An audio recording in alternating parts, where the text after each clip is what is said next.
Исәнмесез, эфирда яңалыклар чыгарылышы, студияда Лилия Гатина, алга таба кайбер темалар турында кыскача. Чолда толпаннар сезоны башланды. Бөҗәкләр нәрсә белән куркыныч һәм үзеңне алардан ничек саклап калырга?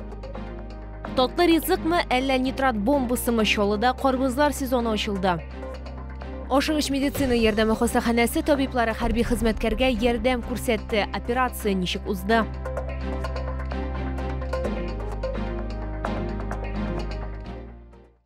Кичкенә, ләкин куркыныч. Чолда толпаннар сезоны башланды. Бөҗәкләр нәрсә белән куркыныч һәм үзеңне алардан ничек саклап калырга? Тулырак хәбәрчебез материалында. Роспотребнадзор белгечләре быел толпаннардан 345 гектар майданны эшкәртүне планлаштыра. Территорияләр исемлеге инде билгеләнгән. Желающие погулять сами с собакой, со своими домашними питомцами, они должны понимать, что есть вот ограниченная территория, где проведены обработки. Там можно, так сказать, в более безопасном формате прогуливаться. Но если они выходят за пределы вот этих территорий, то надо иметь в виду, что они сами себя должны обезопасить. Кешеләргә килгәндә, быел 2 кеше толпан тешләү белән йогышлы авырлар хастаханәсенең кабул итү бүлегенә мөрәҗәгать иткән дип хәбәр итә белгечләр. Бөҗәкләрне урамнарда, шәһәр паркында, авыл җирлегендә эләктерергә мөмкин. Вирус клещевого энцефалита в клещах, он определяется. Еще больше, еще чаще определяется боррелия. Это микроб, который тоже живет непосредственно в организме клеща, вызывает бактериальную инфекцию. И вот инфекция называется клещевой боррелиоз. Такая инфекция тоже ежегодно встречается. В наш стационар попадают такие пациенты. Она не менее опасна, чем клещевой энцефалит. Боррелиоз булганда тире үзәк нерв системасы зарарланырга мөмкин, аңа вакцина юк. Әмма толпан энцефалитыннан прививка урман дала зонасында эшләүчеләргә, бакчада һәм авыл җирлегендә яшәүчеләргә ясала. Вакцинация 2 тапкыр үткәрелә. Беренче дозаны көздә, икенчесен 1-7 ай эчендә ясарга кирәк. Вакцинация ашыгыч рәвештә дә ясатырга мөмкин. Бу очракта 2 атна аралагында 2 прививка күрсәтелгән. Лилия Гатина, Лейсан Габдрашитова, Артем Колесов, яңалыклар. Татлы ризыкмы, әллә нитрат бомбасымы? Чолда карбызлар сезоны ачылды. Әлегә җиләк Ираннан кертелә. Россиянеке җәй урталарына гына өлгерәчәк.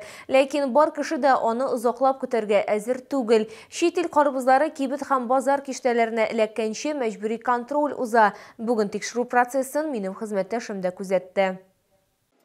1 килограмм карбыз өчен бәя 150 сум. Уртача алганда бер карбыз 1-2 меңгә төшәчәк. Сатучылар әйтүенчә, хәзер әлеге җиләккә йөкле хатыннар һәм ураза тотучылар арасында ихтыяҗ зур. Эшмәкәрләр иртә сроклар аркасында борчылырга кирәкми дип ышандыра. Иранда карбызлар инде өлгергән. То, что Иран, он первый арбуз, это получается у нас март-апрель идет. Ну, в этом году ничего. Мы вот резали, в лабораторию давали. Нареканий не было, ни возвратов, ничего не было. А так уж все равно, если солилецкие наши идут, если солнышко хорошо, наши всегда будут слаще. Иран карбызларыннан соң җиләкләрне Төркиядән, Казахстаннан, Волгоградтан китерә башлаячаклар. Карбызларны сайлаганда сатып алучылар үз белемнәренә һәм интуицияләренә генә ышана ала. Әмма нитратлар булу-булмавын лаборатория шартларында гына тикшереп була. Һәр партияда уртача зурлыктагы бер карбыз сайлап алына. Җиләк киселә һәм аны ит тарткычтан уалар һәм махсус әрәмә белән катнаштыралар. Шулай ук анда магнитлар да өстәлә. Алар катнашманы 3 минут эчендә тиешенчә булгатырга ярдәм итә. Тикшерү өчен нәкъ менә шул кадәр вакыт кирәк. Если вы сомневаетесь в качестве арбуза, вы можете соблюсти такое правило: съесть не более 300 граммов арбуза. И даже если там идет превышение по нитратам, вредных симптомов для своего организма вы не ощутите, таких как тошнота, головная боль и боли в животе. Ләкин бүген карбызларның сыйфатына шикләнергә кирәкми. Тикшерү нәтиҗәләре күрсәткәнчә, алар яхшы сыйфатлы. Лилия Гатина, Эльмира Гайнетдинова, Ленар Султанов, яңалыклар. Шәһәргә чисталык 1 апрельдән Чолда санитар-экологик 2 айлык башлана. Әмма шәһәр мэры Наил Мәхдиев рәсми датаны көтмәскә тәкъдим итте һәм быелгы 1 өмә инде уздырылды да. Приходит народу много, как-то они им все помогают, мне нравится. Они дают позитив, настроение хорошее. Иртәнге сәгать 7 барысы да җыелган. Җыештыручы Надежда Голзунова сәгать 5-тән бирле аякта. Ул шәһәр урамнарын тәртипкә китерергә һәм агачлар утыртырга чыккан. Аның сүзләренчә, эш күп, әмма мондый ярдәмчеләр белән ул күпкә тизрәк һәм күңеллерәк барачак. А мы сегодня деревья, девочки, сажаем от души. Прям. Позитив у нас хороший, чтобы росли тут деревья. Подвязываем, помогаем. Вот сколько помощников пришли нам. Так быстро все работает, это вообще быстро. Мы просто после них немножко так подвязываем, поправляем. Молодцы.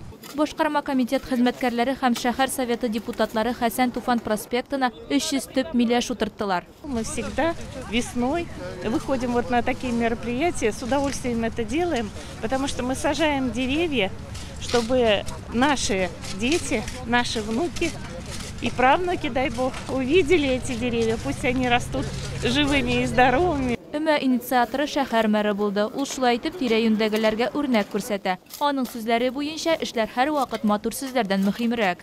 Мы любим свой город, лелеем, холим его, не хулим. Поддерживаем все, чтобы в городе, делаем все, чтобы в городе поддерживать чистоту, порядок. И еще раз хочу сказать, это хороший пример. Шәһәр мәре билгеләп үткәнчә, бу эш атна сайын башкарылачак. Чаллы халкы шәһәрне җыештыруга һәм агач утыртуга 15 апрельдә узачак гомум шәһәр өмәсендә кушыла ала. Айзилә Шаймөхәммәтова, Кирилл Хабзи, Яңалыклар. Ашыгыш медицина ярдәме хастаханәсе табиблары хәрби хезмәткәрнең биленнән мина кисәкчәсен алган операция уңышлы үтә. Хәзер хәрби үзен яхшы хис итә һәм ул хастаханәдән чыгарга әзерләнә. Бүген безнең төшерү төркеме ватанны саклаучы Ислам белән очрашты. Алло, привет, как дела? 22 яшьлек хәрби хезмәткәр Ислам телефон аша бик сирәк аралаша, ешрак хат алыша. Ләкин бүген ул якыннарына хастаханәдән чыгуы турында шатлыклы хәбәр җиткерергә карар итә. Операция уңышлы үтә. Ислам сугышта аягына һәм биленә ярчыклы яра ала. Ашыгыч ярдәм хәрби госпитальдә күрсәтелгән. Изначально я лежал в военном госпитале, но, как я уже выразился, не было специалистов, чтобы удалить этот осколок. Мне напрямую сказали, что там нервное окончание сосуда, мы не будем не будем трогать. Вот. Тем более, что он еще был свежее ранение. Җәрәхәтнең авыртуы кай вакыт аркада, кай вакыт аякта сиздерә. Чаллы ашыгыч медицина ярдәме хастаханәсендә Исламга мина кисәкләрен алып ташлау буенча операция ясала. Куркыныч шунда ки, ул умыртка баганасының структураларына якын урнашкан була. Операцияны нейрохирург табиблары җитәкчелегендәге тәҗрибәле медицина хезмәткәрләре командасы үткәрә.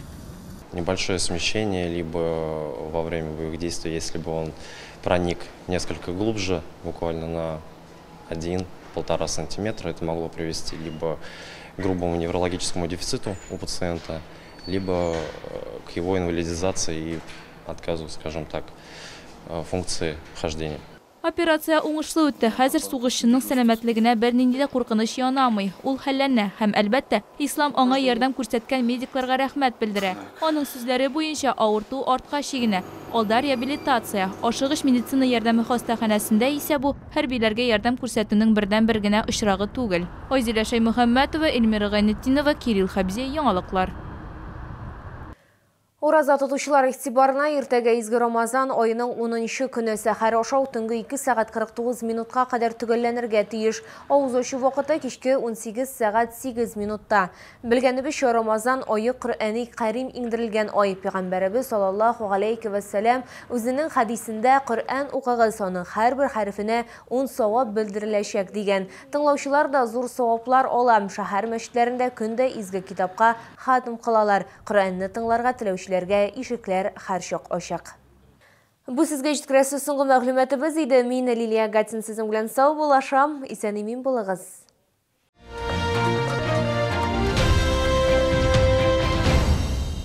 Продсклад «Победа». Колбаса краковская 400 грамм 169,90. Пельмени домашние 229,90 за килограмм. Все нужное по низким ценам. Требуются грузчики. Зарплата от 80 тысяч рублей. Телефон 8 919 623 19 35.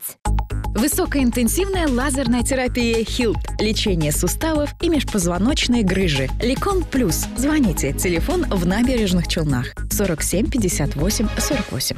Требуется станочник широкого профиля, токарь-расточник, фрезеровщик, ханинговщик, шлифовщик. Телефон 8 927 670 15 00.